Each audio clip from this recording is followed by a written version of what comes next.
reportagem completa do que está rolando, o que vai rolar e quais são as intenções dos dois lados nesse encontro marcado entre Trump e Lula. Vamos descendo aqui, ó. Brasil quer pausa.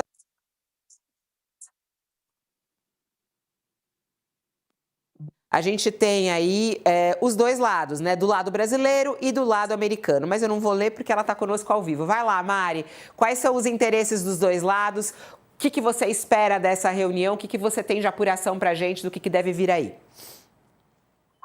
Pois é, Fabiola, até estava checando aqui, porque são 40, na verdade, são 40 bilhões de dólares, viu? A apuração que eu fiz aqui é a de que a Embraer pretende, de fato, fazer anunciar, né, a intenção de compra de fornecedores dos Estados Unidos aí da monta de 40 bilhões de dólares nos próximos 10 anos, e que isso vai ser, sim, parte do argumento do Brasil para dizer que as relações comerciais precisam ser normalizadas, porque o volume de dinheiro que circula de um lado para o outro e o quão estratégico, por exemplo, é o setor de aeronáutico civil, né, para os dois países, quer dizer, isso não pode vir a ser interrompido por uma questão menor, uma questão que possa ser superada como essa do tarifaço. Lembrando que a Embraer, nesse momento, está sobretaxada em 10%, mas não em 50%, como a carne e o café, que podem vir a ser beneficiados também. Então, Fabiola, o que a gente apurou? É o seguinte, os dois presidentes devem, de fato, se encontrar no domingo, tudo caminha para isso, por volta das 7 horas da manhã do Brasil, de fato. Essa é a expectativa e os dois lados nos confirmam isso.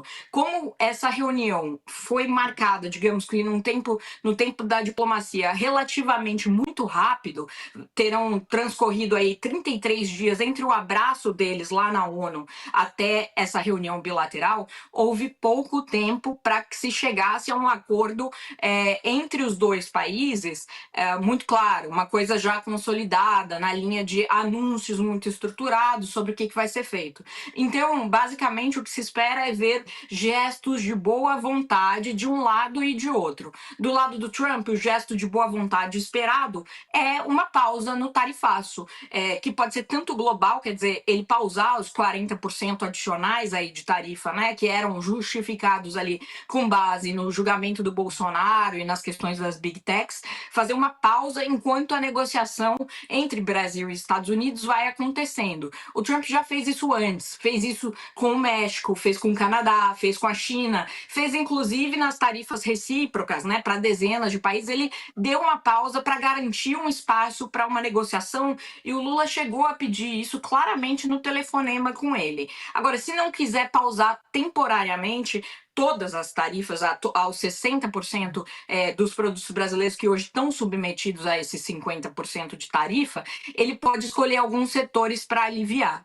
E aí a aposta é que café e carne devem sair na frente, viu, Fabiola? Por quê? Porque a inflação nos Estados Unidos, acabou de sair o dado, inclusive, 3%, tá? O dado em setembro, quer dizer, tá acima da meta, bem acima da meta, e é uma preocupação. Enquanto a inflação estiver alta, os juros não devem baixar mais. Portanto, o governo Trump precisa dar uma resposta doméstica para esses preços, e o item carne preocupa especialmente. Ele está sob pressão dos pecuaristas, que não querem a reversão da tarifa sobre o Brasil, porque sabem que, enfim, entraria uma carne mais barata aqui nos mercados. Então, se os consumidores americanos, por um lado, vão se beneficiar, de outro lado, os agricultores não vão gostar, mas é muito provável que isso se concretize de fato. E uma outra informação que eu acho importante trazer, Fabiola, se o Brasil não conseguiu avançar, por exemplo, sobre a tarifa do etanol, que os americanos querem ver derrubadas, enfim, isso tudo vai depender de costura política. Além da questão da Embraer, eles devem oferecer aí uma de investimentos de 7 milhões de uma série de empresas brasileiras daqui entre 5 anos também. O Trump gosta de ouvir falar sobre intenção de compra nos Estados Unidos e sobre investimentos, Fabiola. Então, é um caminho por onde normalmente costuma sair negócio com os Estados Unidos. E, por fim, a ideia de que o Lula poderia estar sendo vítima de uma emboscada ou sendo atraído para uma situação de armadilha política, a diplomacia brasileira hoje acha isso remoto, viu, Fabiola? Porque os canais foram testados, porque a Malásia é um território neutro e porque hoje há um entendimento aqui nos Estados Unidos mesmo, na Casa Branca, de que o Trump talvez tenha mais a ganhar negociando com o Brasil do que brigando com o Brasil.